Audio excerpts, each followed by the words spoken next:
Hi, it's Ray here with another silly story about Vietnam. I don't want you to think that I'm making fun of the people in Vietnam. I'm not. It's just that there are sometimes some things that happen quite differently to how they happen in the West, and they're worth thinking about. One of the difficulties that a lot of people have when they first come to Vietnam to work is that they don't speak Vietnamese. And that's quite understandable because we expect that everyone's going to learn to speak English really quickly. If you have some understanding of Vietnamese, it does make life a little bit more interesting because you know what's going on around you. The Vietnamese language is a very difficult language to learn, and even though you might sit with a dictionary and learn a lot of words, there's a lot of phrases that use a lot of words that you will recognize, but put it together and they don't make any sense. We'll go into that in another situation. Anyway, this brings about quite a lot of misunderstandings. And just to give you an idea of what it seems to be like to try to do business in Vietnam, here is a little story about a business that my lady from Hanoi, Miss Pumpkin Bum, as I used to call her, and I set up, or more to the point, she set up and I assisted her with. We had approached Bond University on the Gold Coast about recruiting students from Vietnam to go to study in Vietnam, in Bond University at the Gold Coast. And they were very supportive of this idea. So that's what this is about. So Miss Pumpkin Bum decided to set up a business recruiting students to Bond University, and Bond agreed. Well, that sounds fine, but there are some expenses. Not too many, really. But worse than that, my house had been converted now to an office, 2 stories of my 4-story house, that is. This leaves me a bedroom and a laundry. The rest of the house is commissioned for the fabulous business. Okay, not the end of the world, but Pumpkin Bum is all full to the brim with business, business, business. Every word and every action is devoted to it. Sound familiar?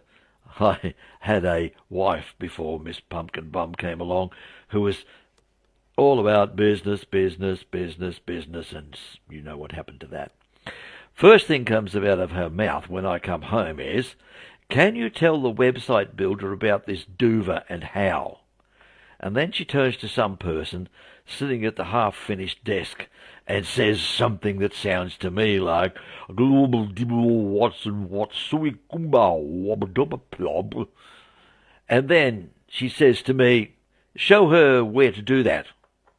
So I point to the WC, and PB sighs and says to the lady, "Oh, wem wom ram rot sucker pumps thing by where I slippity do," and asked me if I could do that. I have to reply that I don't know if I can do that, and she asked me why, and I say, "Because I don't have a clue what you're talking about." She brushes past me, clicks the computer a few times, and announces, "There it is, please do it for me." I'm staring at some form in Vietnamese, so on the top line I write kangaroo, and on the next one I write 60 years old, and then I wrote Suzuki. How should I know? I speak a few languages by this stage, but being fluent in Viet was not one of them just yet. I speak it a lot better now, but like I said before, it's a difficult language. It's hard to get fluent in. Then the phone rings, and she says, "Get that." And a man on the other end says, "Wing dong bum stucky kuba symbol." And I say, "Oh, we gave at the office last Tuesday," and hang up. The phone rings again, and she gets it, listens intently, then asks me why I didn't help that man before, because he's pretty upset now. Time for me to take a shower and never come out. When I do emerge from the shower, PB Pumpkin Bum greets me with, "Where will I find the watchet for that thingo, you know?" I just said, "Hello, Pumpkin Bum, nice to see you too.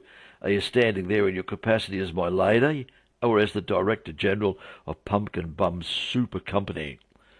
"Yes," she says. Sorry, I'm suddenly feeling very tired, and I feel I must lock the bedroom door and go to sleep or go insane. Talk about out of the frying pan and into the fire. As I mentioned, I already had one wife from Australia whose only language was business language. Now I'm headed for another. I came abroad to be a lazy layabout and do some teaching to help a few people and pay my way. It hasn't happened that way yet. Will soon, however. Pumpkin Bum claims she's going to make me rich with this business. I'm not concerned about rich, but I do care about my sanity. I'll leave all this perpetual business to those who have no real life to chase after their rainbows. I just want to sit on my bum when I'm ready to take a rest. Hey, that's it for today. The fabulous business. Let me tell you that the fabulous business never really happened. A lot of work went into it, particularly by Pumpkin Bum, and it never happened. Be watching for more silly stories from the land that time forgot. And if you like what I do, give me a like. Thanks.